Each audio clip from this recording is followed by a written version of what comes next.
এই হাতি এলাকার যে পয়েন্ট, সেই পয়েন্টের যে বাঁধ, সেই বাঁধ কিন্তু আনুমানিক কিন্তু রাত 12টা অর্থাৎ 12টার দিকে কিন্তু ভেঙে গিয়েছে এবং পানির যে স্রোত, সেই স্রোতে কিন্তু আসলে ভেঙে গিয়েছে। আমরা যতটুকু জানি যে এই বাঁধটি কিন্তু তাদের একমাত্র কিন্তু ভরসা ছিল, আর সেই বাঁধটি কিন্তু আসলে ভেঙে গিয়েছে এবং এই বাঁধের পানি কিন্তু প্রায় 30টি গ্রামে কিন্তু আসলে পানি কিন্তু প্রবেশ কিন্তু করছেন। তবে সকাল থেকেই কিন্তু আমরা এখানে রয়েছি, আমরা যতটুকু জানতে পেরেছি এখানে যে ফসলের যে জমি ছিল অর্থাৎ যে পুকুর যে ছিল, সেই মাছের পুকুরও কিন্তু আসলে কিন্তু প্লাবিত হয়েছে এই বন্যার কিন্তু পানি ঢুকে। আপনারা দেখতেই পাচ্ছেন যে একটি কলা বাগান রয়েছে, সেই কলা বাগানটিও কিন্তু এখন পানির যে থই থই যে টইটুম্বুর কিন্তু আসলে করছে। তবে এখানে কিন্তু আসলে কয়েকটি জমি রয়েছিল বা ফসলের জমি রয়েছিল, সেই ফসলের জমি কিন্তু একদম কিন্তু তলিয়ে গিয়েছে। তবে আরেকটি বিষয় আমি আপনাদেরকে জানিয়ে রাখি যে আপনারা যে বাঁধটি দেখছেন,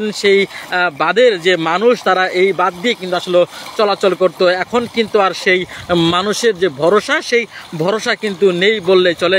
ওই পারে মানুষ কিন্তু আসলে এ পারে কিন্তু আসলে আসাটাই খুব সমস্যার মধ্যে কিন্তু আসলে পড়েছে। আরেকটি বিষয় আমি আপনাকে দেখাতে চাই দর্শক, যে একটি বিদ্যুতের খুঁটি রয়েছে, সেই বিদ্যুতের খুঁটি কিন্তু এখন বেশ ঝুঁকিপূর্ণভাবেই কিন্তু আসলে রয়েছে। এখানকার যারা স্থানীয় লোক আছে তারা কিন্তু বলছেন যে যে কোনো সময় যে কোনো মুহূর্তে কিন্তু বিদ্যুতের খুঁটি কিন্তু আসলে ঝুলে পড়তে পারে বলে তারা কিন্তু আসলে বলছেন। এখানে একজন স্থানীয় লোক আছে, আমরা তার কাছে জানতে চাইবো যে এই বাঁধটি আসলে আনুমানিক কখন ভেঙে যায় এবং আসলে কি কি ক্ষতি হতে পারে যদি আপনি বলতেন। আমাদের এবার রাত্রের 12টার দিকে ভেঙে গেছে, এখানে কেউ ছিল না। এইদিকে মেলা শস্যা ধান বুনতো, এইবার আর বুনতে পারবো না, তলে গেছে, অনেক পানি হয়ে গেছে। অন্য বছরের তুলনায় এবার অনেক পানি বেশি।